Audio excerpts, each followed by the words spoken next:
Mga Lodi, don't skip ads po tayo. Maraming salamat sa patuloy ninyong pagsuporta. Paki-like and share naman dyan mga Lodi. At sa mga gustong mag-donate sa ating GCash or regular na load, mag-comment lang po tayo. Para patuloy tayong makapag-upload ng mga bagong kabanata. Marami pong salamat. Subaybayan natin ang kwento ng isang kabataang nangarap para sa kanyang mga mahal sa buhay. Mula sa pinakamahina tungo sa pinakamalakas. Alamin natin ang kwento ng kanyang buhay. Kabanata 1921, Kabanata 1930. Kabanata 1921. Patuloy na nagtanong si Yehan, kung gayon, may nangyari na bang ganoon sa nakalipas na taon? Siyempre meron, pero hindi siya ang taong hinahanap mo, Mr. Ye. Sulyap ni Wenzon kay Yehan, at sabi, kung gusto talagang ipilit ni Mr. Ye na nasa Yaoqi Palace ang taong sinasabi mo, maaari mo itong gawin pagkatapos ng kasal. Hilingin sa banal na Panginoon ng palasyo na makipag-ugnayan ka sa mga disipulo ng panlabas at panloob na palasyo, marahil, alang-alang kay banal na Hari Qinggai, papayag ang banal na Panginoon ng palasyo. Salamat sa pagtatanong, Miss Zhang. Huminga ng malalim si Yehan, halos matukoy na niya ang kinaroroonan ni Ye Qing ngayon. Siyempre, malaking tulong kay Yehan ang pagkakaroon ng isang malakas na tao tulad ng banal na Hari Qinggai na magsalita. Saan man siya magpunta, ang isang malakas na banal na hari ay nirerespeto ng iba. Kahit na ang kabilang panig ay isang banal na hari din, hindi siya mag-aarte laban sa mga nangungunang malalakas na tao ng parehong antas. Kasama si Wenzon, bumalik si Yehan sa pangunahing bulwagan kung saan siya pansamantalang nanatili at hindi na naglakad-lakad. Walang anumang makaagaw ng kanyang pansin sa Yaoqi Palace maliban kay Ye Qing. Sa halip na maglakad-lakad, mas mabuting magpahinga pa.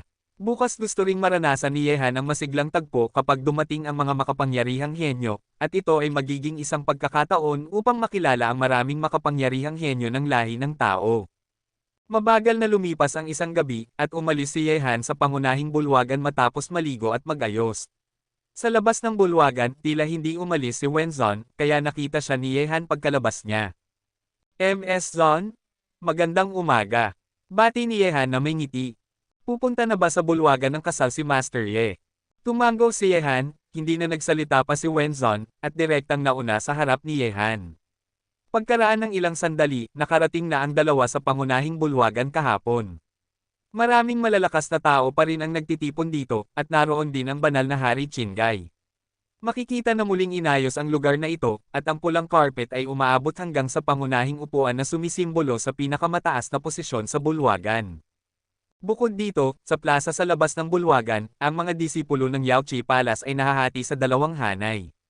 Sila ay may magandang asal at maganda ang anyo.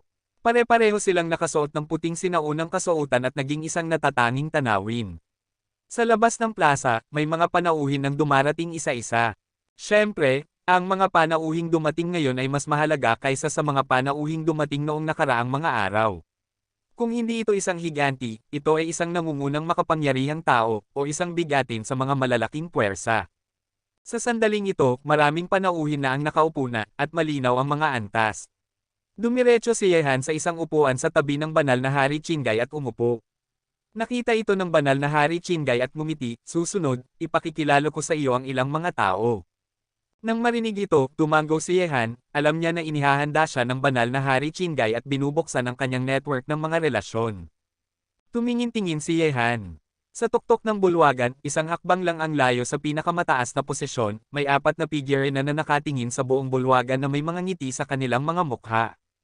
Ang Panginoon ng Tianqin Palace ay natural na nasa kanila, at ang mga pagkakakilanlan ng 4 na taong ito ay natural na ang 4 na Panginoon ng langit ng Yaoqi Palace. Ang kanilang katayuan sa Yaoqi Palace ay pangalawa lamang sa banal na Panginoon ng palasyo. At sa ilalim nila, mayroong isang grupo ng mga matatanda sa Yaoqi Palace, lahat sila ay nakakatakot na malalakas, na may makapangyarihang mga aura. Dumating ang Tenzong upang bumati, isang piraso ng ginseng na 10,000 taon. Narito ang Panginoon ng Sword City upang bumati, isang kalahating banal na artifact. Narito ang Xuanyin Pavilion upang bumati, isang guken din. Kuwit-kuwit, sa labas ng bulwagan, dumating ang malalim na tinig ng Master of Ceremonies ng Yaoqi Palace. Sa plaza sa labas ng pangunahing bulwagan, maraming makapangyarihang puwersa ang dumating isa-isa, at ang masiglang kapaligiran ay nabalot na ang buong Yaoqi Palace. Sa bulwagang iyon, lahat ay nakatingin sa mga malalakas na taong dumarating isa-isa sa labas ng bulwagan. Sa labas ng bulwagan, lahat ng malalakas na tao ay dumating isa-isa, at ang mga regalong ibinigay nila ay hindi ordinaryong mga bagay, at napakaganda nila. Imposible para sa mga ordinaryong puwersa na magkaroon ng napakahalagang mga bagay na ito. Masyadong kaiyahiya ang pag-iimpok para mailigtas ang biro. Parehong dumating na ang Tezenzong at ang Panginoon ng Jiancheng City. Narinig ko na ang pinuno ng Tezenzong ay naging isang banal na hari na, at ang Panginoon ng Jiancheng City ay pumasok na rin sa kaharian ng isang banal na hari. Nariyan din ang Xuanyin Pavilion, ang kanilang lakas ay hindi mas masahol kaysa sa Tezenzong at Jiancheng, at mayroon din silang makapangyarihang mga banal na hari na nakaupo sa kanilang mga bayan. Maraming mga mata sa bulwagan ang nakatingin sa labas ng bulwagan sa sandaling ito. Sa pintuan ng bulwagan sa sandaling ito, may mga taong pumapasok sa bulwagan. Kapag dumating ang mga makapangyarihang lalaki mula sa iba't ibang puwersa, natural na dadalhin nila ang mga pinakamakapangyarihang tao sa ilalim ng kanilang mga kaukulang sekta sa likuran nila. Napakahusay na mga disipulo, lahat sila ay pambihira, at ang kanilang aura ay malakas. Bukod dito, may dumating na isang banal na hari, kasama ang 2 kalahating banal na makapangyarihang tao, 2 lalaki at isang babae, maliban sa Panginoon ng Sword City na isang banal na hari na makapangyarihang tao, ang natitirang mga makapangyarihang tao ng Tezenzong at Xuanying ay pawang kalahating banal. Nakita ito, ang 4 na Panginoon ng Tianjin Palace ay tumayo isa-isa sa mataas na posisyon sa bulwagan. Ang aming Yaoqi Palace ay nagbibigay galang sa inyong tatlo, napagod na kayo sa inyong paglalakbay, mangyaring maupo. Hehe, binabati namin ang Yaoqi at Chenkon sa kanilang kasal. Ngumiti ang banal na hari at makapangyarihang tao sa gitna, naglakad pataas ng mga baitang, at umupo sa upo ang panauhin sa ibaba ng 4 na Panginoon ng Langit. Ye Sheng Wang, 2 kalahating banal at Yehan. Kabanata 1922. Tungkol naman sa ibang mga makapangyarihang tao na dumating bago ito, karamihan ay umupo sa mga upo ang pangpanauhin sa ibaba, na mayroong pagkakaiba sa antas. Siyempre, sumasalamin din ito sa simbolo ng pagkakakilanlan at katayuan. Hehe, hari ng espada, matagal na kitang hindi nakikita, huwag kang pupunta rito ng walang problema. Sa sandaling ito, yumuko si banal na Hari Qinggay sa Panginoon ng Sword City, at nagsabi na may ngiti. Nang marinig ito, ngumiti ang hari ng espada at nagsabi, may balita na ang semi-banal na Qinggay ay naging banal na hari kamakailan lang. Nakita ko ito ngayon, at totoo nga. Ako, si Jian Liancheng, ay nais na batiin ang banal na Hari Qinggay dito. Sa oras na ito, ang 2 pang kalahating banal ay yumuko rin sa banal na Hari Qinggay upang ipakita ang kanilang paggalang.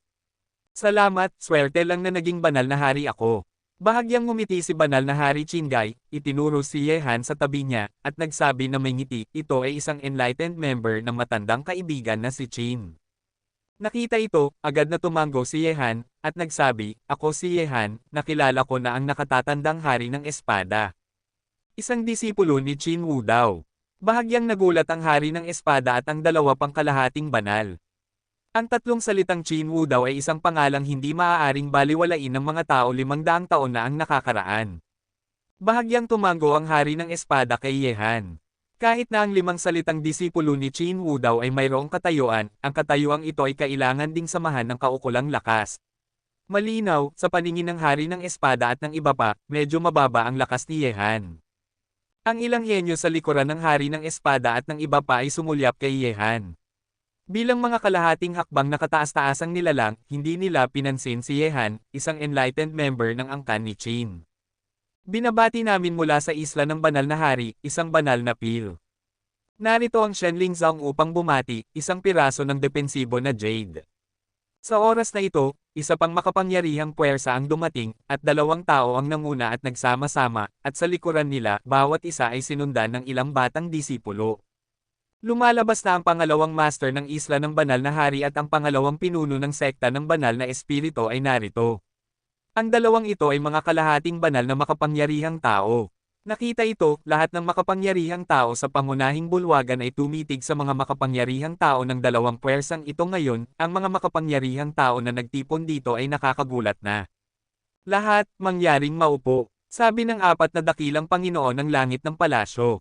Tumango ang mga makapangyarihang tao ng 2 pangunahing puwersa at isa-isa silang umakyat sa itaas. Bilang mga kalahating banal, ang kanilang mga pagkakakilanlan at katayuan ay pambihira rin.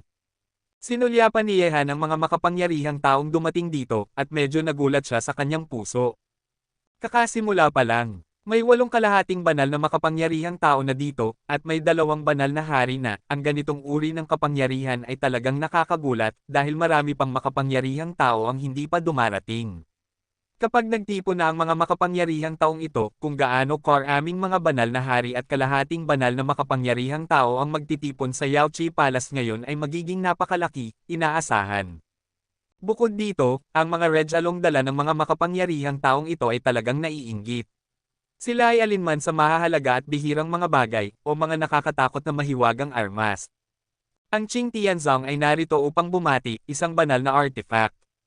Bigla, muling dumating ang tinig ng Master of Ceremonies sa labas ng bulwagan. Ang mga salitang Qing Tianzong ay nagulat sa maraming malalakas na tao dahil ito ay isang makapangyarihang puwersa na hindi mas masahol kaysa sa Yaochi Palace sa mga tuntunin ng lakas. Sa loob, mayroon ding isang makapangyarihang Sage Emperor na nakaupo sa bayan, at ang mga makapangyarihang taong dumating bago ito ay karaniwang mas mababa sa Yaochi Palace.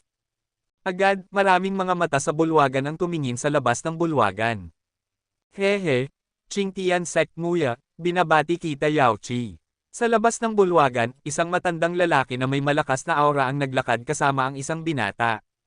Ang matandang lalaki ay isang nakakatakot na kalahating banal na makapangyarihang tao, at ang binata sa tabi niya, ang mga mata ay malamig at matalas, at sa isang kisap mata, ito ay parang liwanag ng espada na tumatakbo.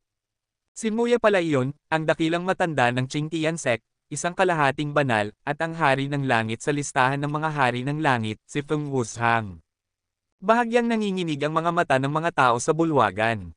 Ang Qing Tianzong ay isa sa mga nangungunang puwersa sa larangan ng Tianshu, at ang katayuan nito ay maliwanag, at ngayon, ang unang henyo sa listahan ng mga hari ng langit ay lumitaw na rin. Hari ng langit, Feng Wushang. Ito ang ika-12 super pervert sa listahan ng mga hari ng langit. Kaya si Elder Muya pala, mangyaring maupo.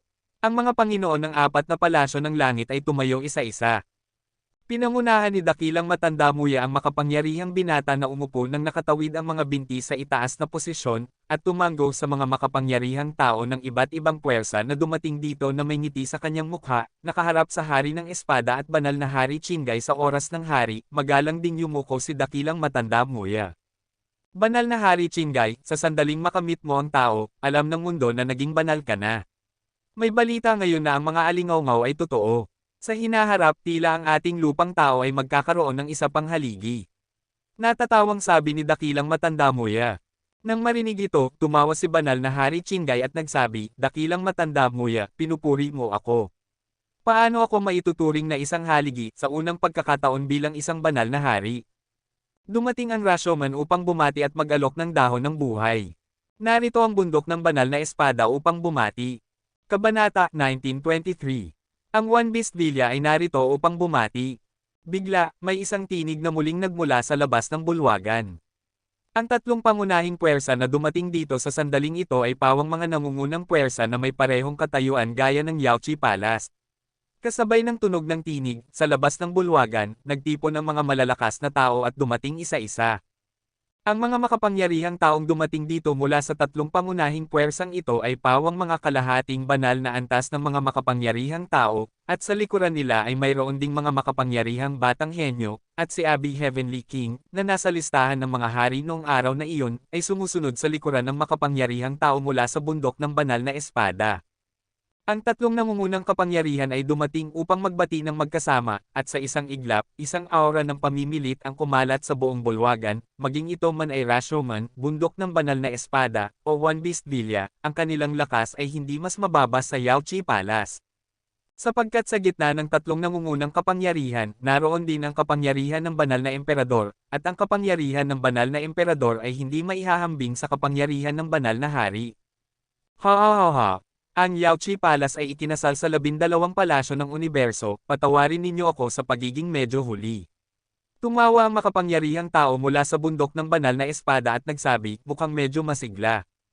Karangalan ng aking Yaochi ang pagdating ninyong 3 ng magkasama. Hindi pa huli, hindi pa huli.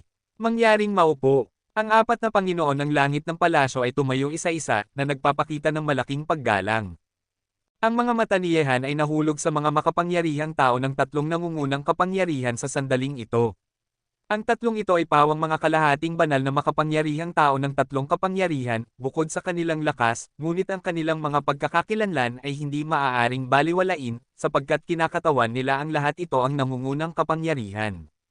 Sa huli, tinignan din ni Yehan si Abby Heavenly King. Kasing kalmado siya ng isang lawa ng nakatayong tubig, katulad ng huling pagkakataon na nakita niya siya sa lungsod ng duguan na ulap. Maraming makapangyarihang tao ang hindi naglakas loob na baliwalain siya. Sa sandaling ito, si Hari Abi ay bata pa rin, ngunit ang ningning na ipinapakita niya ay may potensyal na maging isang makapangyarihang tao. Ang isang nakakatakot na henyo na tulad niya, sa hinaharap, ay tiyak na magiging isang banal na hari o maging isang banal na emperador.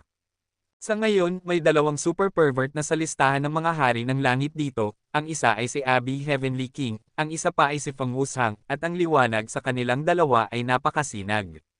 Ihambing ito. Pagkatapos nito, marami pang makapangyarihang tao ang dumating, at isang Sanshiyu Saint King pa nga ang lumitaw, na, tulad ng banal na hari Qingai, ay walang pamilya o sekta. Sa sandaling ito, tatlong banal na hari Qiyang ang lumitaw sa Yaoqi Palace na ito, ang mga iyon. Tungkol naman sa mga kalahating banal na antas ng mga makapangyarihang tao, halos 20 sa kanila, at may hanggang 100 tao sa tuktok ng Immortal Realm sa ibaba ng kalahating banal. Ang ganitong nakakatakot na puwersa ay nagtitipon, sa sandaling sumabog ito, sisirain nito ang mundo na lampas sa paglalarawan.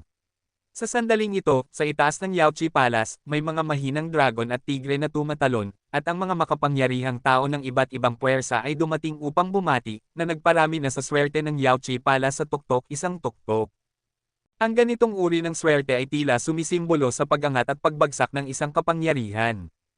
Ang prinsesa ng angkan ni Xin ay narito upang bumati, teleportation shuttle. Ang angkan ni Qin ay narito upang bumati, isang banal na artifact. Sa oras na ito, muling umalangaw-ngaw ang tinig ng Master of Ceremonies sa labas ng bulwagan, at ang angkan ni Xin at ang angkan ni Qin ay dumating upang magbati ng magkasama, na nagparami sa mga makapangyarihang tao ng iba't ibang puwersa na nag-uusap sa bulwagan na tumingin sa karamihan na naglalakad sa labas ng bulwagan sa sandaling ito. Matapos marinig ito ni Yehan, tumingin din siya sa labas. Ang taong mula sa angkan ni Xin ay walang iba kundi si Wanchi Roxy. Sa likuran niya ay ang henyo ng angkan ni Xin, at si Yan Yulan din ay nasa loob. Tungkol naman sa angkan ni Qin, isang kalahating banal na antas ng makapangyarihang tao ang dumating. Hindi pa niya ito nakita noon.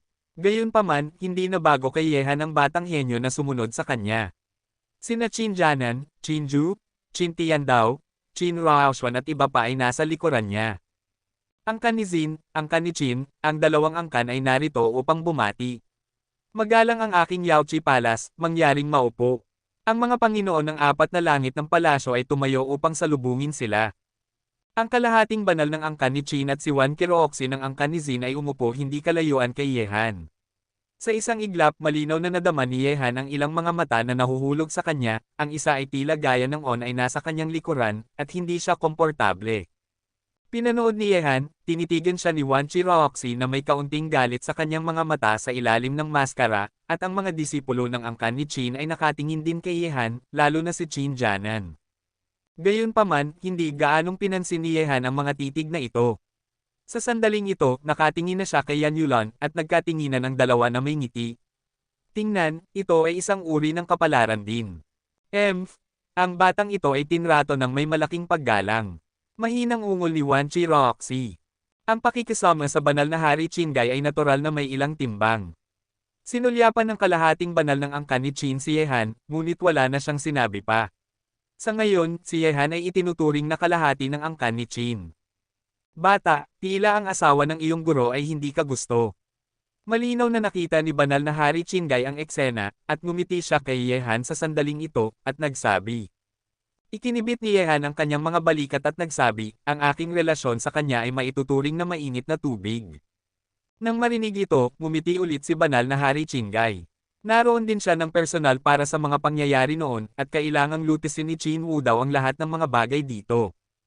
Ang hari ng banal na apoy ng Fentian Pavilion ay narito upang bumati, isang patak ng mga apoy ng Fentian Pavilion. Kabanata 1924. Muran, kasunod ng tunog mula sa labas ng bulwagan, lahat ng nakarinig nito ay nagulat. Ang taong dumating upang bumati sa Fentian Pavilion ay ang banal na hari ng apoy sa langit. Ito ay isa sa dalawang banal na hari ng Fentian Pavilion. Hindi masama. Kasunod ng mga titig ng lahat sa itaas ng pangunahing bulwagan, ang makapangyarihang tao mula sa Fentian Pavilion ay naglakad na sa labas ng bulwagan na parang dragon at tigre, at ang taong nasa harapan niya ay isang matandang lalaki na may mapulang buhok at malakas na katawan, ang mga mata ay parang apoy, lubhang agresibo, ang aura sa katawan ay malabo, na nagbibigay sa mga tao ng pakiramdam na parang natutulog na bulkan. At siya ay isa sa dalawang makapangyarihang banal na hari sa Fentian Pavilion, ang banal na hari ng apoy sa langit, ang mga apoy na kanyang kinokontrol, mga alingaw-ngaw na kahit ang banal na hari ay hindi naglakas loob na maliitin ang kanyang talas. At sa likuran ng hari ng banal na apoy noong araw na iyon, may apat na binata, na pawang may napakamalakas na aura, at ang pinakanakasisilaw ay ang binata sa gitna. Sa listahan ng mga hari ng langit, sunugin ang hari ng langit, sunugin ang langit. Ang kasal sa pagitan ng Yaoche at Chenkon ay isang mahalagang pangyayari sa aking rehiyon ng Tianshu. Ako, ang Fentian Pavilion, ay dumating upang bumati. Naglakad si banal na hari ng apoy sa langit. Bilang isang banal na hari, ang kanyang mga hakbang ay tahimik. Ang nakakatakot na kapangyarihan ng mundo. Nakita ito, ang apat na Panginoon ng langit ng palasyo ay hindi naglakas loob na maging pabaya, at tumayong isa-isa, na nagsasabi, swerte ng aking Yaoche ang pagdating ng banal na hari ng apoy sa langit upang bumati, banal na hari ng apoy sa langit, mangyaring maupo. Naglakad si banal na hari ng apoy sa langit kasama ang mga disipulo ng Fentian Pavilion, na nagdulot sa lahat ng mga mata sa bulwagan na tumitig sa kanila. Ang Fentian Pavilion ay isa rin sa mga nangungunang kapangyarihan sa rehiyon ng Tianshu. Hindi lamang ito may dalawang banal na hari, kundi mayroon din ang banal na emperador ay namamahala. Gayunpaman, sa pagdating ng mga makapangyarihang banal na hari ng Fentian Pavilion, narito ngayon, may apat na makapangyarihang banal na hari na, banal na hari Qinggai, hari ng banal na espada, at isang casual na nagsasaka na nagngangalang Skywalker. Ang hari ng banal na apoy sa langit, ang apat na banal na hari ay nagtitipon. Hehe. Tila maraming matatandang kaibigan mula sa nakaraan ang dumating dito ngayon. Umupo nang nakatawid ang mga binti ang makapangyarihang tao sa Fentian Pavilion at tumingin sa mga makapangyarihang tao sa bulwagan. Siyempre, ang mga karapat-dapat makipagkompetensya sa kanya dito, mayroon lamang tatlong iba pang banal na hari. Banal na hari ng apoy sa langit, ligtas at maayos. Yumuko si banal na hari Skywalker at nagsabi na may ngiti. Gayunpaman, nang sinusuri ng lahat ang hari ng banal na apoy ng Fentian Pavilion, isang titig ang biglang nahulog kay Yehan, at ang nag-aapoy na titig ay agad na naging parang matalim na espada. Ang nakakatakot na titig na iyon ay tumama na parang matalim na espada, at ang matinding apoy sa kanyang mga mata ay parang liwanag ng espada na namumukadkad, na nagparami sa bulwagang ito na napalilibutan ng isang nakakatakot na balak na pumatay. Sa sandaling ito, ang titig ni Hari Fentian ay nakatuon kay Yehan, at ang mga hibla ng balak na pumatay ay pinakawalan sa kanya. Sapagkat nakita na niya ang mukha ni Yehan nang hindi bababa sa 3 beses. Nang ang Fenjijan ay putulin ng isang tao, nalaman niya na ang binata na pumutol sa braso ni Fenjijan ay ang taong tinalo ang nangungunang 10 batang mandirigma ng espada sa rehiyon ng Tianshu. Pagkatapos noon, nakuha ng Fen Changge ang larawan ni Yehan at naglabas ng warrant of arrest. Sa makatuwid, pamilyar si Hari Fentian sa mukha ni Yehan. Kung hindi dahil sa insidente sa Wuswang City na nagdulot sa kanya na bumalik sa Fentian Pavilion, malamang na hinahanap pa rin niya ang kinaroroonan ni Yehan sa sandaling ito, at upang maghiganti sa braso ni Fenjijan. Paghihiganti. Ang balak na pumatay na pinakawalan mula kay self-immolating Heavenly King ay natural na hindi maitago sa mga makapangyarihang tao dito. Dapat mong malaman na hindi lamang immortal realm ang narito, kundi pati na rin ang kalahating banal at banal na hari ng mga makapangyarihang tao. Ang kanilang mga pangunawa ay napakatalas, sa sandaling mamukadkad ang balak na pumatay ni Hari Fentian, halos agad, lahat ng mga makapangyarihang tao sa itaas ng pangunahing bulwagan ay nakalok na sa posisyon ni Hari Fentian. Ano ang nangyari? Sa itaas ng pangunahing bulwagan, ang mga kilay ng lahat ng mga makapangyarihang tao ay kumunot. Ngayon ang araw ng kasal sa pagitan ng Yaoche Palace at ng 12 palasyo ng Chenkon. Natural, hindi dapat mayroong ganitong bagay na makakakita ng dugo. Pumili na pansamantalang itabi ang mga sama ng loob. Pagkatapos ng lahat, sa sandaling gumawa ng isang hakbang dito, ito ay tiyak na magagalit sa Yaoche Palace, at walang sino man ang makakahula kung ano ang mga kahihinatnan. Sa sandaling ito, ang mga Panginoon ng apat na dakilang langit ng palasyo ay kumunot din, na naglalabas ng kanilang balak na pumatay sa araw ng malaking kagalakan ng kanyang Yaochi Palace. Ito ay maituturing na isang panunukso sa kanyang Yaochi Palace. Qing Tian. Tinignan ng banal na hari ng apoy sa langit si Hari Fen Tian, at ang kanyang mga kilay ay kumunot din. Kahit na si Fen Qingtian ay mayabang, tiyak na hindi siya kikilos ng walang ingat sa oras na ito, maliban na lang kung may isang bagay na nagpilit sa kanya na magalit. Wala talagang lugar na mahahanap kung nasira mo na ang mga bakal na sapatos, at hindi na kailangan ng labis na pagsisikap upang makarating dito. Tumingin si Hari Fen Tian sa posisyon ni Yehan, at dahan-dahan siyang tumayo, ang kanyang mga nag-aapoy na mata ay malamig, at sinabi, hindi ko inaasahan na lumitaw ka sa Yaochi Palace, kaya tila ikaw ang nasa Wushuang City noong nakaraang pagkakataon. Nakita ito, ang mga titig ng maraming makapangyarihang tao sa itaas ng pangunahing bulwagan ay napunta sa posisyon ni Yehan. Para kay Yehan, ang mga makapangyarihang taong ito ay hindi naman talaga magkakilala, ngunit maaari lamang silang umupo sa upuan ng banal na Hari Qinggai. Sa tabi, nahulaan din ng lahat na ang pagkakakilanlan ni Yehan ay hindi dapat simple. Tila ang anak na ito ay dapat na may maraming sama ng loob kay Hari Fen Tian, kung hindi kailanman makikipaggulo si Hari Fen Tian sa ganitong okasyon.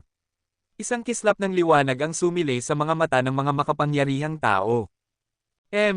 Ikaw talaga ay isang bata na mahilig gumawa ng gulo saan man. Malamig na umungol si Wan Qiroxi na may panunuya sa kanyang mukha. Matandang Patriarka Chonwo, ang taong ito ang gusto kong arestuhin sa Fentian Pavilion, at pinutol niya ang braso ng binatang Panginoon. Sa sandaling ito, ilang piling disipulo ng Fentian Pavilion ang nakakilala rin kay Yehan. Matapos maghanap si Han sa Fentian Pavilion, ang kanyang larawan ay kumalat sa buong Fentian Pavilion. Kahit na hindi kilala ni banal na hari ng apoy sa langit si Yehan, imposibleng hindi niya malaman ang tungkol sa warrant of arrest na inilabas ng Fentian Pavilion. Agad, isang nakakatakot na malamig na liwanag ang sumilay sa mga mata ng banal na hari ng apoy sa langit, at pinutol niya ang braso ng batang Panginoon ng Fentian Pavilion.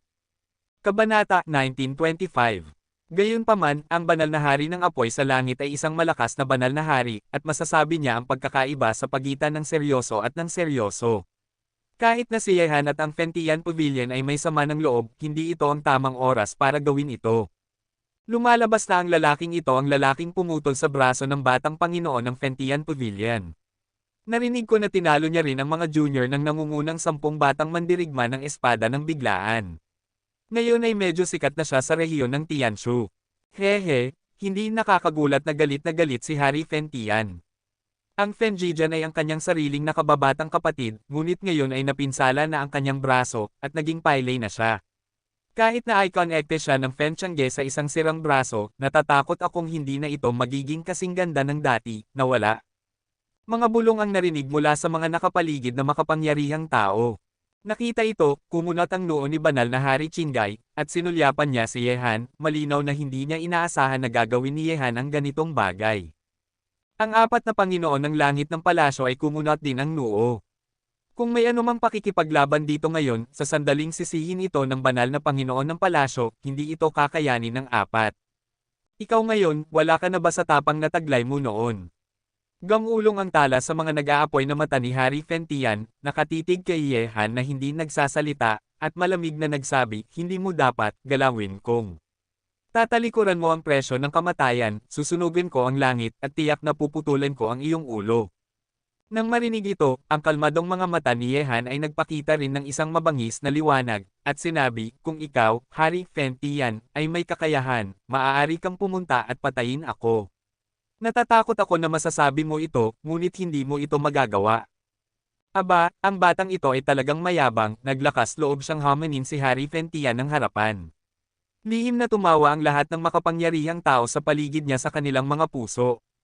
Kay abangan, pagpatay sa iyo ng isang langgam, isang galaw ay sapat na, sinira mo ang braso ng aking kapatid, susunugin ko ang langit at sisirain ko ang iyong buong pamilya. Ang pagmamayari ni Hari Fen Tian, bilang ang ika-9 na ranggo na super pervert sa listahan ng mga hari ng langit, paano niya ilalagay si Yehan sa kanyang mga mata, isang maliit na figure na nasa tuktok ng huling yugto ng dakilang karangalan. Kaibigan, ang iyong mga salita ay masyadong mayabang. Mahinang umungol si banal na Hari Qinggai. Banal na Hari Qinggai, maaari bang gusto mo siyang suportahan? Walang takot na tinignan ni Burning Heavenly King si Banal na Hari Qinggai. Bilang isang super pervert sa listahan ng mga hari ng langit, maglakas loob siyang tumingin pataas. Qing Tian, umupo ka? Ngayon, tayo ay mga panauhin. Sabi ng banal na hari ng apoy sa langit, tumingin siya kay banal na Hari Qinggai, at sinabi, Banal na Hari Qinggai, tila may magandang relasyon ka sa anak na ito. Banal na hari ng apoy sa langit, isang disipulo ng isang matandang kaibigan, bilang isang nakatatanda, natural na kailangan kong protektahan ang isa o dalawa. Kalmadong sabi ni banal na Hari Qinggai. Dapat ay ganoon nga, sabi ng banal na hari ng apoy sa langit, gayunpaman, matapos ang kasal, natatakot akong hindi mo mapipigilan ang gusto naming makuha ng Burning Heaven Pavilion, banal na Hari Qinggai. Kahit na hindi mo ito mapigilan, kailangan mo itong subukan para malaman. Sino mang gustong hawakan siya, tanungin mo muna ako, si Liu Qinggai. Kalmado ang hitsura ni banal na Hari Qinggai. Paano niya titingnan si Yehan sa harapan niya? Naapi. Nakita ang nakatagong harapan sa mga salita ng dalawang dakilang banal na hari, ang mga mata ng mga nakapaligid na makapangyarihang tao ay bahagyang nagseryoso. Maaari bang matapos ang kasal sa Yaoqi Palace, ang dalawang dakilang banal na hari na makapangyarihang tao ay maglalaban? Ang labanan ng banal na hari ay isang nakakagulat na pangyayari. Sa ilalim ng normal na kalagayan, ang ganitong malakas na tao ay pipigilan ang sarili mula sa pagkilos. Kayong dalawa, alang-alang sa aking Yaoqi, maaari bang pansamantalang gawin ninyong pagkakaibigan ang pag-aaway? Sa labas ng aking Yaoqi, wala kaming pakialam. Tumayo ang apat na Panginoon ng langit ng palasyo at tumingin sa dalawang dakilang banal na hari. Sabi ni banal na Hari Qinggai, ito ay Yaoqi, ako, si Liu Qinggai, ay natural na hindi magpapahirap sa mga Panginoon ng langit ng palasyo, sa tingin ko ang banal na hari ng apoy sa langit ay dapat ding ganoon, tama ba? Nang marinig ito, ang banal na hari ng apoy sa langit ay nagsabi na may ngiti sa kanyang mukha, ang sinabi ni banal na Hari Qinggai ay totoo naman. Paano magkakaroon ng away sa araw ng malaking kagalakan ng Yaoqi Palace? Kahit na mayroon man, iyon ay isang bagay na nangyari sa labas ng Yaoqi. Maaari bang pumayag ang banal na hari? Siyempre, ako, si Liu Qinggai, ay hindi patutol. Kalmadong sabi ni banal na Hari Qinggai. Nang una, ang ganitong uri ng larawan ay hindi maisip. Ang mga mata ng mga makapangyarihang tao ay tila medyo nagseryoso. Bihira ang makakita ng isang banal na hari sa isang labanan, ngunit sa sandaling sila ay lumaban, mahirap hulaan ang kinalabasan. Gaya ng kasabihan, ang kapangyarihan ng isang banal na hari ay parang galit ng isang banal, at ang langit at lupa ay dapat na umiwas. Nakita ito, umupo si Hari Fen Tian na may seryosong mukha. Tungkol kay Yehan, hindi niya hahayaang mabuhay siya ng ganito. Gayunpaman, si Yehan ay mayroon ding ganitong pag-iisip. Para sa mga gustong sirain ang kanyang buong pamilya, hindi siya hahayaan ni Yehan na mabuhay pa sa mundong ito. Tila magkakaroon ng nakakagulat na labanan pagkatapos umalis sa Yaoqi. Sa itaas ng pangunahing bulwagan, lahat ng makapangyarihang tao mula sa lahat ng panig ng rehiyon ng Tianshu ay naisip iyon sa kanilang mga puso. Ang binata na sumunod kay banal na Hari Qinggai ay ang Micha. Pinutol niya ang braso ng batang Panginoon ng Fentian Pavilion. Natural, ang Fentian Pavilion ay hindi hahayaang mawala ang ganitong malaking sama ng loob, at si Qinggai kung gusto ng banal na hari na iligtas ang binata, tiyak na lalaban siya sa banal na hari ng apoy sa langit. Gayunpaman, nang ang mga pag-iisip na iyon ay sumilay sa isipan ng mga makapangyarihang tao sa bulwagan, sa labas ng bulwagan, isang gumagalaw na figure ay muling lumitaw.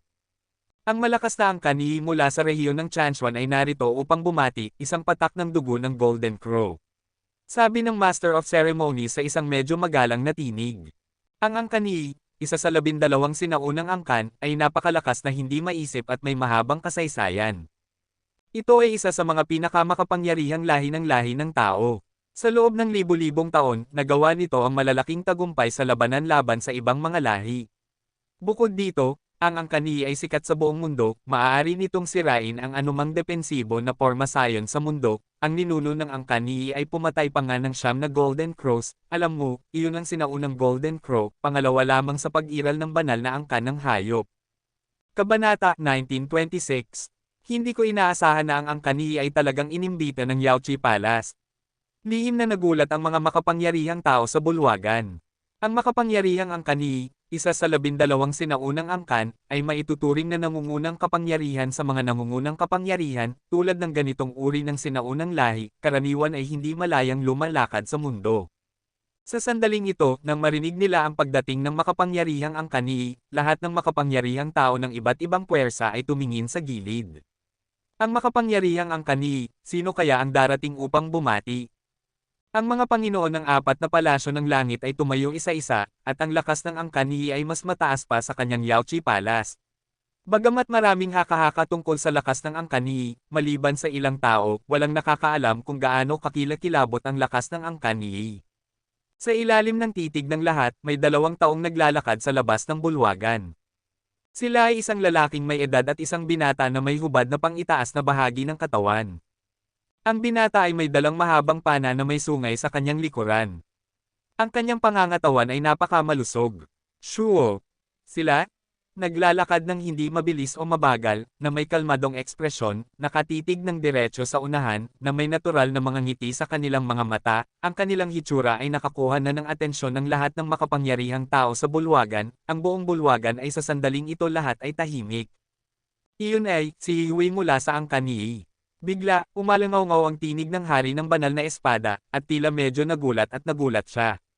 Si Yewei, ang angkan, ay maituturing na kanilang junior, ngunit sa sandaling ito, ang lalaking may edad na may natural na ngiti sa kanyang mga mata ay nasa kaharian na ng banal na hari. Yewei. Nang marinig ang 2 salitang ito, lahat ng makapangyarihang tao sa bulwagan ay nagtuon ng kanilang mga mata. Malinaw, ang 2 salitang ito ay dapat na nag-iwan ng isang napakagandang marka sa kasaysayan ng lahi ng tao. Inaasahan nga sa angkan. May damdaming bumantong hininga si banal na Hari Qinggai. Ang aking mga kaibigan mula sa angkan ay dumating upang bumati, ang Yaochi Palace ay napakarami ng karangalan. Sa sandaling ito, ang mga Panginoon ng apat na palasyo ng langit ay huminto sa harap ng malakas na angkan, at hindi nila maaaring pretuhin ang angkan na parang ibang mga nangungunang kapangyarihan. Nang marinig ito, ngumiti ang makapangyarihang tao ng angkan at nagsabi, ang Yaochi ay labis na natutuwa, ang aking angkan ay medyo huli na, huwag kayong magulat. Paano ko magagawa iyon, mga kaibigan ng angkan, mangyaring maupo? Agad, sa pangunguna ng apat na Panginoon ng langit ng palasyo, ang banal na hari ng angkan ay pinangunahan ang hubad na binata na umupo nang nakatawid ang mga binti sa harap ng isang mesa, ngunit ang mga mata ng mga makapangyarihang tao sa bulwagan ay hindi pa rin umalis sa kanila. Bagamat ang banal na hari at makapangyarihang tao ng angkan ay mababa ang profile, ang pangalang Yahweh ay tiyak na isang sikat na pag-iral. Nang una siyang pumasok sa immortal state, pinatay niya ang isang kalahating banal na daan-daang libong milya ang layo gamit ang isang pana, kaya naging sikat sa buong mundo. Sa sandaling ito, ang hubad at maskulado na binata na maaaring sumunod kay Yahweh ay marahil ay isang makapangyarihang henyo rin ng angkan. Bagamat ang angkan ay isang lahi ng tao, hindi nila kailanman nagustuhan na lumalakad sa mundo. Henyo? Ang panlabas na mundo ay hindi alam, kahit na gusto ng Chenielo na malaman ang kalagayan ng angkan, maaaring mahirap. Gayunpaman, habang ang malakas na angkan ay naupo na, may isa pang nakakagulat na tinig sa labas ng bulwagan. Ang Dawist Julie Dawist ay dumating upang bumati, isang piraso ng yuzo mula sa 12 Qing dinastiya. Sa labas ng bulwagan, ang mga tinig ng Master of Ceremonies ay lubhang magalang, sapagkat walang nakakaalam kung ano ang kinakatawan ng salitang, Daomen. Ito ay isa sa mga pinakamatandang kapangyarihan sa Gods and Demons continent, na may isang napakataas na katayuan, hiwalay sa mundo, at iginagalang. Nang marinig ang mga salitang ito, ang mga mata ng mga makapangyarihang tao sa pangunahing bulwagan ay nagulat, at tumayo sila isa-isa. Ang mga titig na orihinal na nasa mga makapangyarihang tao ng angkan ay nakatingin sa labas ng bulwagan. Kailangan kong igalang ito, kahit na ang mga banal na hari at makapangyarihang tao ay pawang nakatayo sa sandaling ito. Ganoon din ang malakas na angkan na naupo lang. At ang mga Panginoon ng apat na palasyo ng langit ay muling bumaba mula sa mataas na posisyon, tumayo at pumunta upang salubungin sila. Agad, sa ilalim ng titig ng lahat, nakita ko sa labas ng bulwagan, may 2 pari na tila medyo immortal, ang kanilang mga paa ay hindi damapo sa lupa, lumulutang lang sila ng ganoon. Ang matandang lalaki ay isang matandang pari, kasama ang isang batang pari. Pananaw sa lahat ng mga misteryo ng mundo, ang aurang iyon, tila tumalon sa 3 kaharian, hindi sa 5 elemento.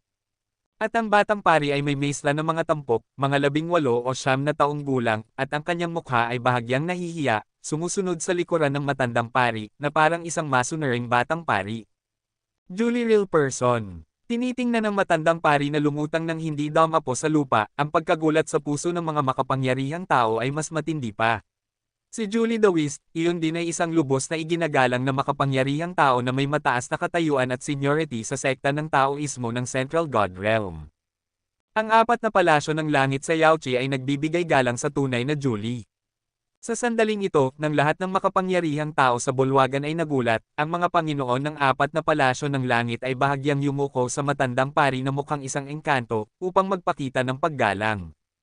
Mga kapwa Taoist mula sa Yaochi, kayo ay magalang. Kayo ay huli na, naghihintay na kayo ng matagal.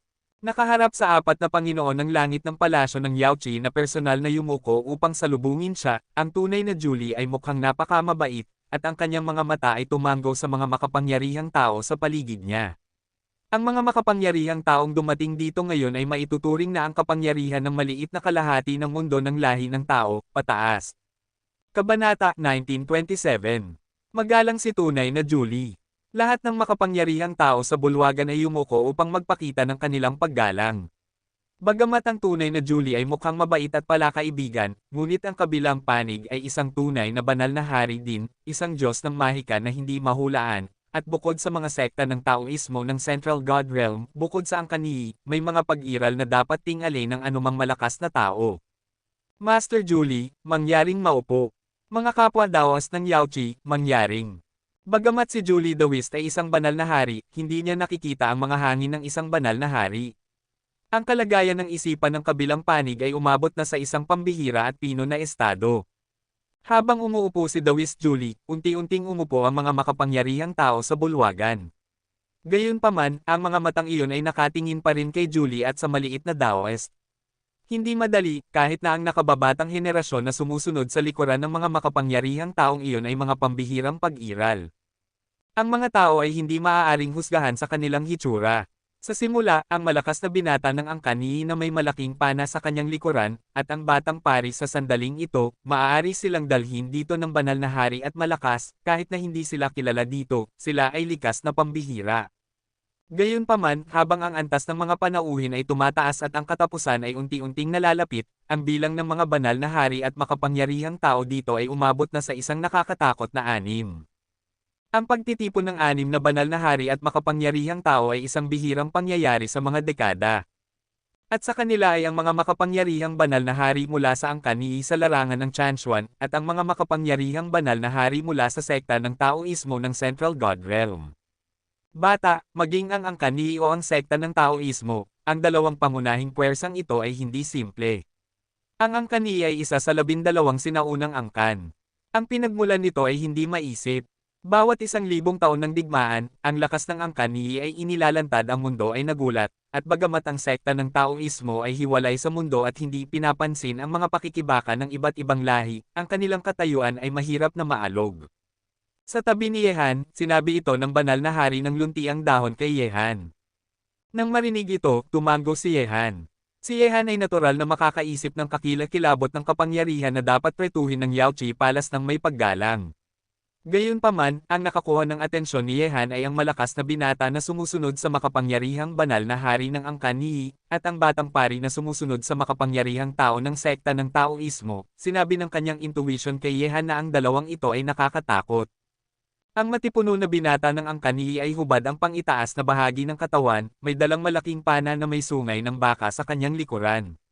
Ang panang iyon ay nagbibigay sa mga tao ng pakiramdam ng walang katapusang kapangyarihan, at ang malakas na katawan ay tila naglalaman ng kakilakilabot na lakas na maaaring magwasak sa mundo, lakas. Tungkol naman sa maliit na pari mula sa sekta ng Taoismo, bagamat mukhang nahihiya siya, may isang mahinang mahiwagang puwersa na lumalabas mula sa katawan sa ilalim ng kasuotan ng pari. Marahil, iyon ang nakakatakot na kapangyarihan ng sekta ng Taoismo. Dumating si Buddha Kasyapa upang bumati, isang patak ng tubig ng buhay. Muran, mula sa labas ng bulwagan, isa pang nakakagulat na makapangyarihang tao ang bumaba. Ano, Kasyapa Buddha? Ang mga salitang ito ay muling nagulat sa puso ng lahat ng makapangyarihang tao sa bulwagan. Si Kasyapa Buddha ay isang makapangyarihang tao sa sekta ng Budismo. Ang Dharma ay walang hanggan. Ang dalawang nangungunang antas ng mga hari ng pagpatay na may malalaking pangalan ay parehong napasuko ni Kasyapa Buddha. Ibinaba nila ang kanilang mga kutsilyo at nagbalik loob sa Budismo. Ang taong dumating upang bumati ay si Kasyapa Buddha. May alingaw na si Kasyapa Buddha ay may walang sukat na mga merito at walang hangganang Dharma. Siya ay isa sa 9 na dakilang Buddha sa Budismo. Maraming makapangyarihang tao ang tumingin sa labas ng bulwagan at tumayo ulit. Tungkol naman sa 4 na Panginoon ng langit ng palasyo, tumayo ulit sila upang salubungin siya. Tulad ng Taoismo, ang Budismo ay isa sa mga pinakamatandang kapangyarihan sa Gods and Demons continent. Ang katayuan nito ay napakataas at ang lakas nito ay nakakatakot. Agad, sa ilalim ng titig ng karamihan, kung saan lahat ng mga mata ay nasa lugar, 2 monghe ang naglakad sa labas ng bulwagan, ang kanilang mga palad ay nakatiklop, may mga kwintas sa kanilang mga kamay, nakasuot ng mga sirang kasuotan, at isang maalikabok na hitsura. Ang hitsura ay parang 2 asete na nagmula sa malayong lugar. Ang monghe na naglalakad sa unahan ay may mapayapang ekspresyon, na may nakakatakot na ulap ng liwanag ng Buddha na nakatago sa itaas ng kanyang ulo, at isang napakamabait na aura na lumalabas mula sa kanyang katawan, na isang uri ng malaking awa na yamakap sa lahat ng bagay. Tila, sa mundong ito, walang bagay na hindi kayang tiisin ng Buddha, at walang taong hindi kayang iligtas ng Buddha. At sa likuran ng monghe, sumunod ang isang batang monghe. Ang batang monghe ay nagtiklop din ng kanyang mga palad, ang kanyang ekspresyon ay tahimik, at hindi siya nababagabag ng mga bagay sa labas. Sa kanyang noo, may 6 na naglalagablab na peklat. Tunay nga, si Kasyapa Buddha. Hindi ko inaasahan na iiwan niya ang Central God Realm at pupunta sa Yaochi upang bumati. Lahat ng makapangyarihang tao ay nagulat, at tumingin sa kilalang monghe na dahan-daang lumalapit sa sandaling ito.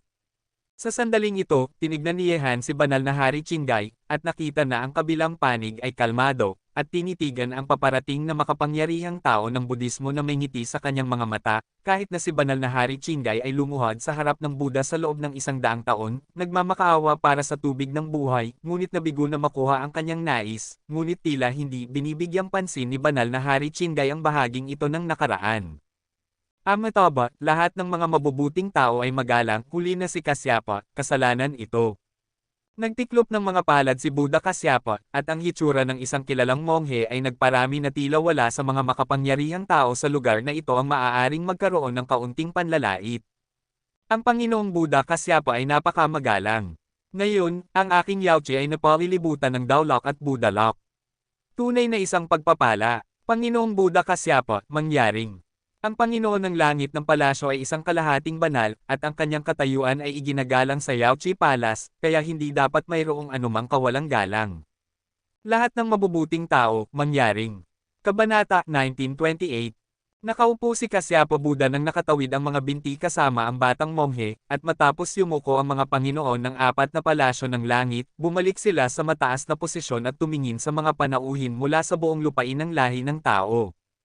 Agad, ang may-ari ng Tianjin Palace ay malakas na nagsalita, at ang malakas na tinig ay umalingaw-ngaw sa buong bulwagan, ngayon ang araw na ang aking Yaochi at Chenkon ay ikinasal. Narito, ang unang basong alak na ito, para sa mga karaniwang tao, para sa walang hanggang kasaganaan ng ating lupain ng tao.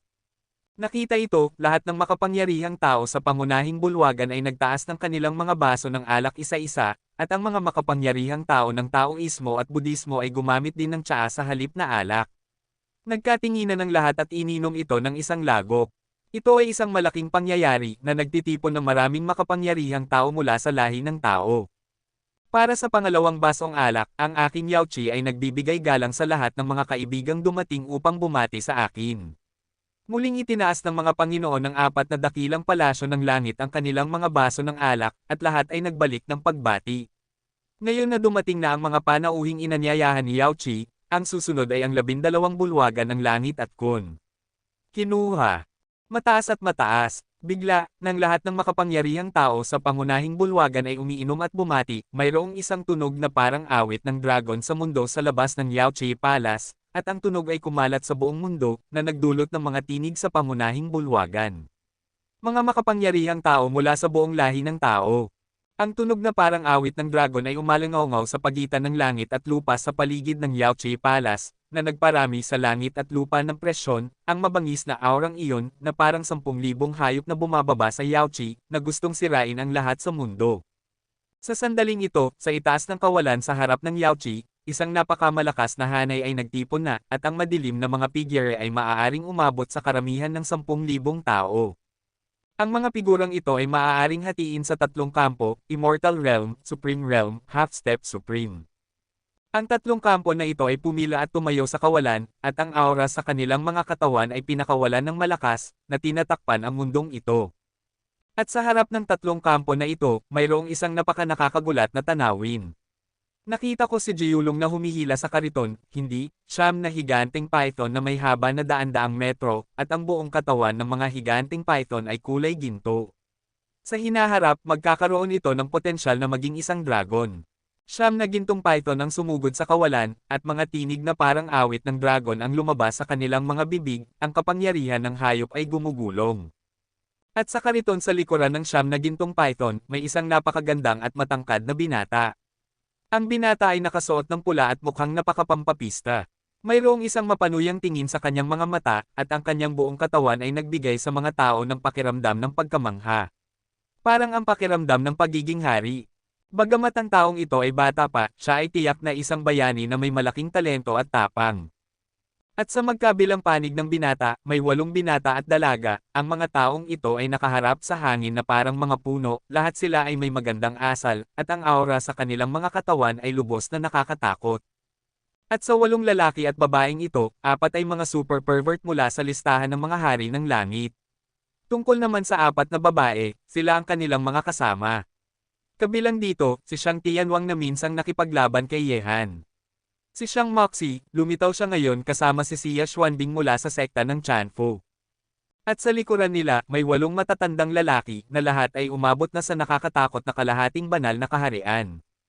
Ang ganitong malakas na hanay ng pagtanggap ay tiyak na napakabihira. Sa sandaling ito, matapos marinig ng mga makapangyarihang tao sa pangunahing bulwagan ang paggalaw na ito, pinangunahan ng mga Panginoon ng 4 na dakilang palasyo ng langit sa Yaochi, lahat ng makapangyarihang tao ay lumabas sa bulwagan isa-isa, naglakad pababa ng mga baitang, tumayo sa plaza, at titig sa tanawin sa kawalan sa harap ng Yaochi. Ang 12 palasyo ng universo ay narito na, at ang hanay ay napakalakas, karapat-dapat ito sa 12 palasyo ng universo. Nakita ang madilim na figure sa kawalan sa harap nila, ang mga makapangyarihang tao ay bumantong hininga sa kanilang mga puso, at medyo nagulat din sila. Ang mga kalahating hakbang na kataas-taasang mga batang Panginoon na dumating dito ay maaaring umabot sa 5,000 tao, maaaring may higit sa 4,000 kataas-taasang mga Panginoon mula sa isang kalamidad hanggang sa 9 na kalamidad, at may libu-libong mga makapangyarihang tao ng immortal. Ito ba ay isang hanay? Dahil ba inanyayahan ng Chendian Palace ang lahat ng mga makapangyarihang tao mula sa 11 iba pang palasyo? Ito ay natural. Bagamat ang Chendian at Kandian ay ang mga pinuno ng 12 bulwagan ng Chenkon, napakahirap na maglabas ng napakaraming malalakas na tao ng sabay-sabay. Pagtitipon ng kapangyarihan ng 12 bulwagan upang salubungin sila, at iba pa. Ang tagumpay na ito ay hindi pa nakikita sa rehiyon ng Tianshu. Sa kawalan sa malayo, may mga taong nanunood ng kaguluhan na nagtipon. Kasunod ng makapangyarihang hanay ng 12 templo ng Chenkon hanggang sa Yaochi, natural na nakakuha ito ng napakaraming tao sa daan, nagmamadaling pumunta sa Yaochi upang manood. 3 antas ng kapangyarihan ang ginamit upang gabayan, ang 4 na dakilang hari ay sinamahan ng mga masasamang tao, ang 8 kalahating banal na escort, at ang 9 na gintong python ay humihila sa kariton. Ang enerhiya ng batang ito sa Chendian Hall ay talagang malaki. Bahagyang ngumiti si banal na Hari Qinggai, at hindi maiiwasan na tumingin siya sa binata na may mapanuyang tingin sa kanyang mga mata. Sa listahan ng mga hari ng langit, si Ye Guocheng ay nasa pangalawang pwesto, si Ye Tianwang. Ang lakas ng taong ito, sa mga henyo sa 4 na dakilang langit, ay tiyak na ang nangingibabaw na pag-iral. Maliban sa ilang mahiwagang sinaunang lahi, tulad ng angkan ni Yi, mahirap maghanap ng isang henyo na makakapangibabaw sa kanya. Sa listahan ng mga hari ng langit, ang tanging taong makakatalo kay Ye Guocheng ng kaunti ay si Li Zhengdao, na nasa unang pwesto sa listahan ng mga hari noong araw na iyon, ang unang hari ng langit. Nakita ang tanawin na ito, ang mga mata ni Yehan ay lubos ding nagulat. Ang kapangyarihan ng 12 palasyo ng universo ay talagang nakakatakot.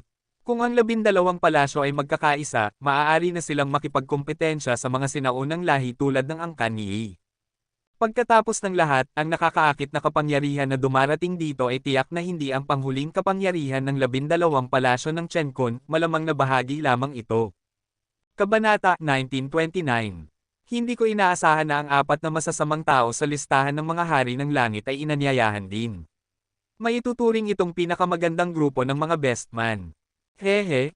Ang ika-8 si Junwoo sa listahan ng mga hari ng langit, ang ika-10 si Lin Lang, ang ika-13 si Lin Ajio, at ang ika-18 si Xiang Moxie. Lahat ng 4 na masasamang tao sa listahan ng mga hari ng langit ay inanyayahan na. May ituturing itong isang makapangyarihang grupo ng mga best man na nawala. Gayunpaman, kalahati ng mga halimaw sa listahan ng mga hari ng langit na dumating sa Yaoqi Palace ngayon ay lumitaw na sa kalahati ng daan.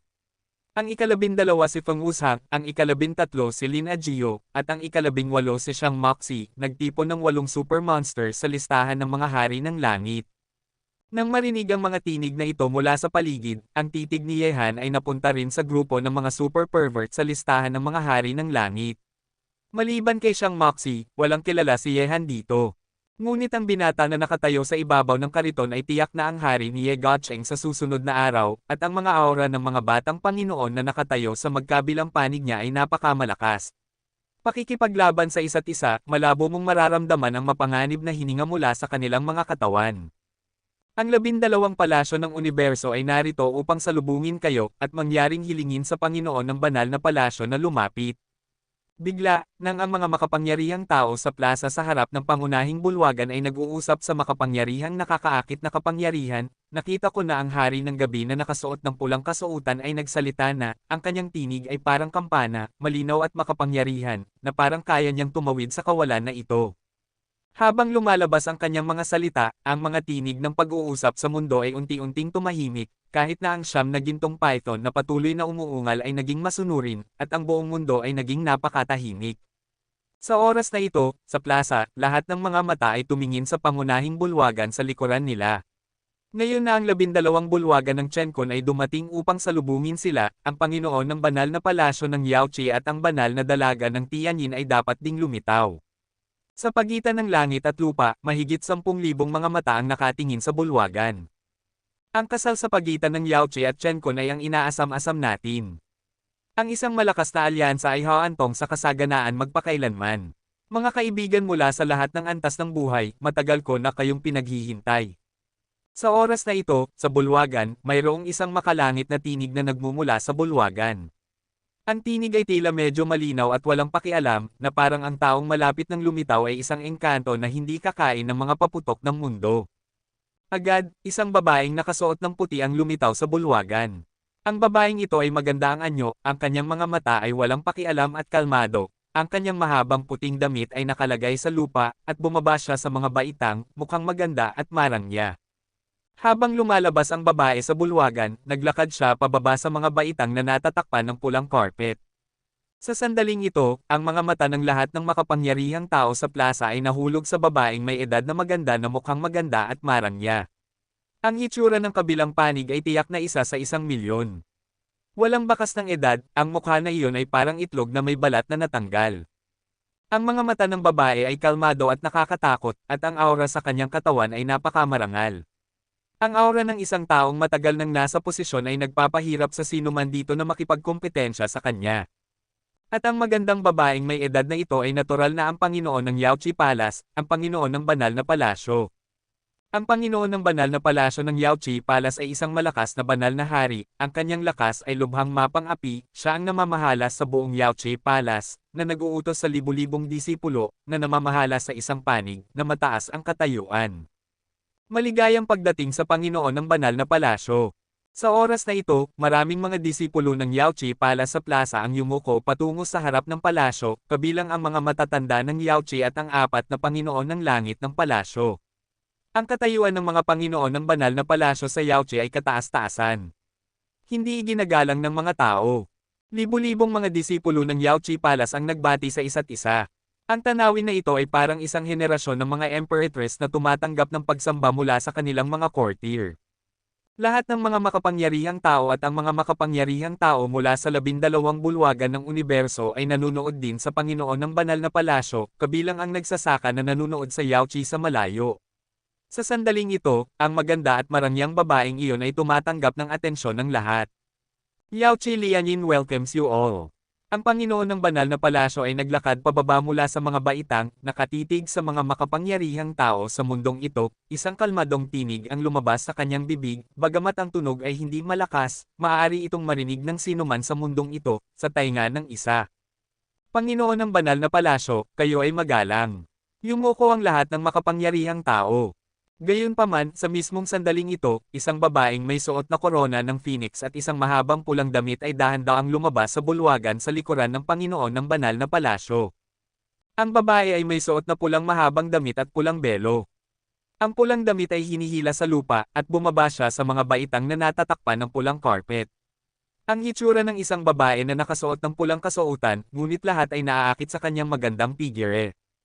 At ang taong ito, kasunod ng Panginoon ng Banal na Palasyo, ay natural na isa sa mga bida ng kasalang ito, ang pinuno ng 4 na banal na dalaga ng Yaochi Palace, ang banal na dalaga ng Tianyin.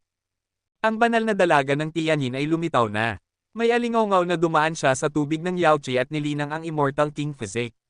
Ito ay isang napakakatakot na pangangatawan. Sa hinaharap matapos makipag-isa kay Harry at Ian, natatakot akong mahihirapan ang buong batang henerasyon ng lahi ng tao na maghanap ng kalaban.